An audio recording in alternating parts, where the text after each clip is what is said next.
Aprende de tu historia.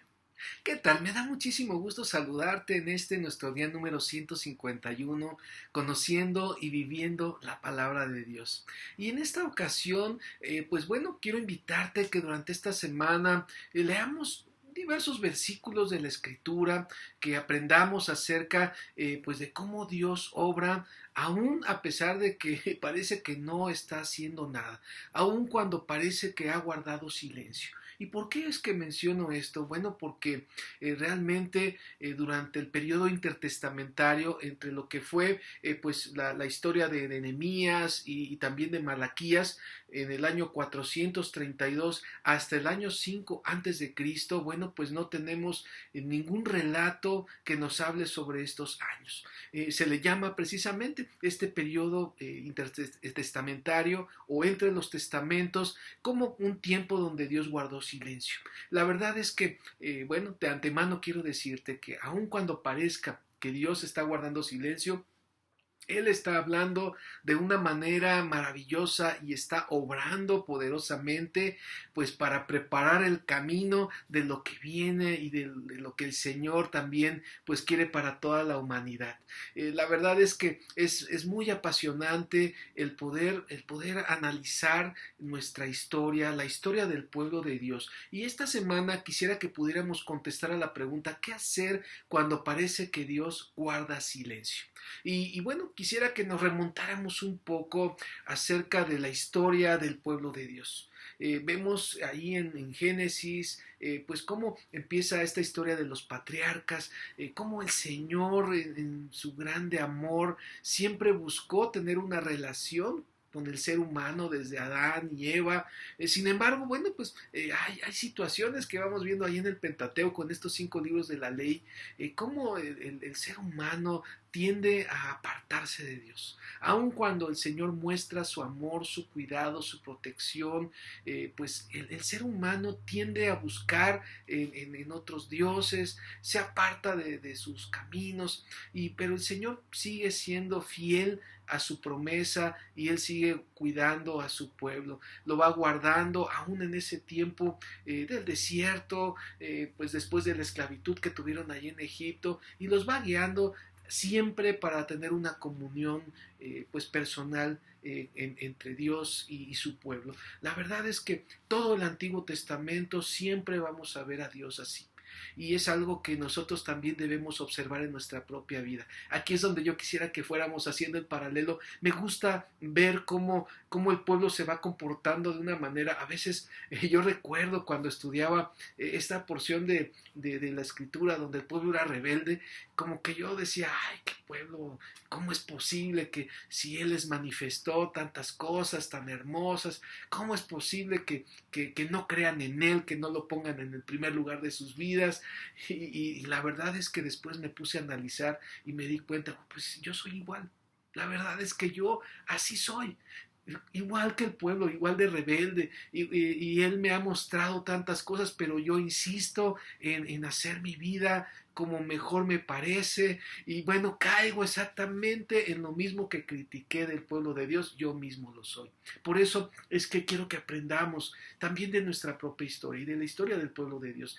Bueno, hablando un poquito más de la historia, el Señor les entrega una tierra prometida, pues les da jueces para que el Señor sea quien siga gobernando a ese pueblo, pero pues el pueblo dice, no, mira, los demás pueblos tienen a sus reyes, nosotros también queremos un rey, danos un rey, le dicen a Dios. Y entonces, bueno, pues Dios está bien, tienen ahí a su rey y le da las características, nada más que cuiden que su rey no sea esto y esto, y la verdad es que pues no, los reyes eran seres humanos, jamás se puede igualar la dirección de Dios a lo que un ser humano puede dirigir. Es ahí donde entra la imperfección en muchas situaciones cuando queremos guiarnos en nosotros mismos en nuestra vida. Pero bueno, continuando con el relato, el Señor estableció a Saúl como primer rey, después a David y después a Salomón. 120 años donde hubo un reino. Pero después de Salomón viene la división del reino y entonces vamos a encontrarnos con dos reinos, el reino del norte, el reino del sur. El reino del norte, su capital en Samaria, el reino del sur, su capital en Jerusalén. El reino del norte, pues con diferentes dinastías de reyes, no todos eran descendientes del primer rey. Sin embargo, bueno, el reino del sur, el llamado Judá, el reino del norte de Israel, el reino del sur Judá, ellos sí tuvieron una sola línea de donde viene el Mesías y es precisamente a través de David. Todos fueron descendientes de David. Algo muy hermoso, y otra vez se ve esa constante, es que a pesar de la rebeldía del pueblo, el Señor siempre estuvo mandando profetas para hablarles y aún así, bueno, pues de todos modos el pueblo siguió siendo rebelde, el pueblo siguió cayendo mucho en idolatría, en dirigir su vida, en confiar en los seres humanos en lugar de confiar en Dios y ponerlo en primer lugar.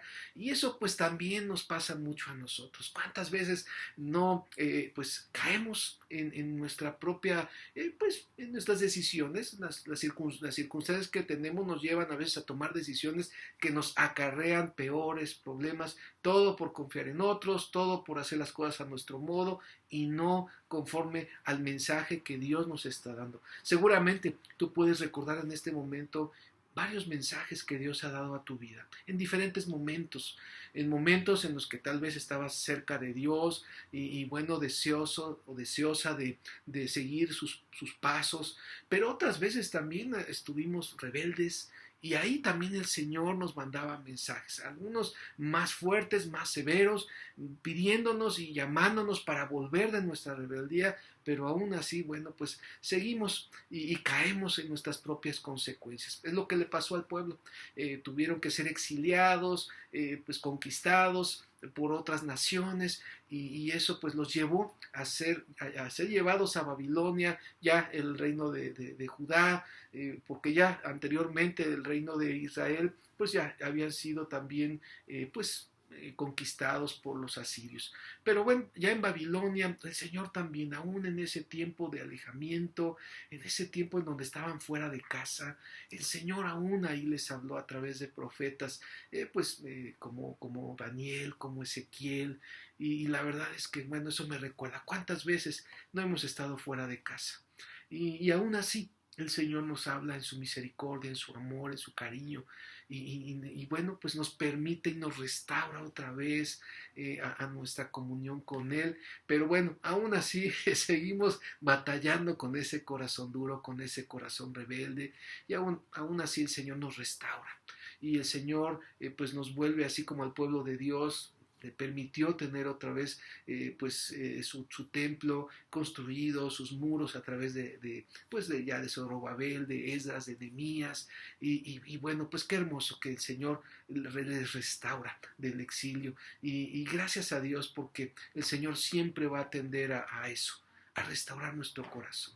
Pero es importante que aprendamos de la historia, es importante que veamos cómo somos, que nos conozcamos, que identifiquemos con qué cosas batallamos, porque si aprendemos de esa historia, seguramente vamos a poder cambiar esas consecuencias que estamos como que quisiéramos malas consecuencias, pero si nosotros aprendemos las lecciones de la vida, el amor de Dios, bueno, pues pedirle a Dios que nos abra nuestro entendimiento para poder aprender esas lecciones y no seguir fallándole y no seguir cayendo en los errores que siempre tendemos a caer. Yo quiero animarte a que este día puedas hacer un ejercicio, puedas hacer pues no sé, un diagrama de tu vida a lo largo de los años. Cómo es que has vivido, qué situaciones has experimentado, pero también quiero animarte a que a esa línea del tiempo que tú traces, puedas ver ahí cómo es que Dios te estuvo hablando y qué es lo que Dios te está dirigiendo, hacia dónde te está llevando. Seguramente te darás cuenta que Dios te está hablando a través de tu historia y que Él tiene un hermoso proyecto de vida para ti. Dice ahí en 1 Corintios capítulo 10 versículo 11, dice: y estas cosas les acontecieron como ejemplo, y están escritas para amonestarnos a nosotros, a quienes han alcanzado los fines de los siglos. Y es aquí donde dice este pasaje tan hermoso que todo lo que nosotros vemos, todo lo que vamos aprendiendo del pueblo de Dios, son un ejemplo para nosotros. Para nosotros que ahora nos están tocando vivir el fin de los tiempos que nos han alcanzado. Por eso Dios nos las da y quiere que aprendamos de todo ello. Que el Señor permita que podamos aprender lo que el Señor le habló a su pueblo, los errores que cometieron, y si estamos viendo alguna similitud en nuestra parte con el pueblo de Dios, bueno, aprendamos la lección. Yo te animo a que el día de hoy podamos orar, darle gracias a Dios por todo lo que nos está mostrando y que Dios permita que aprendamos de la historia para que no cometamos los mismos errores, porque si no hacemos un cambio con la ayuda de Dios, entonces pues estamos condenados a seguir batallando con lo mismo, los mismos errores, cayendo, como dicen, en el mismo pozo. Entonces eso es lo que le pasó en muchas ocasiones al pueblo. Que Dios te bendiga y si Él lo permite nos vemos en la próxima.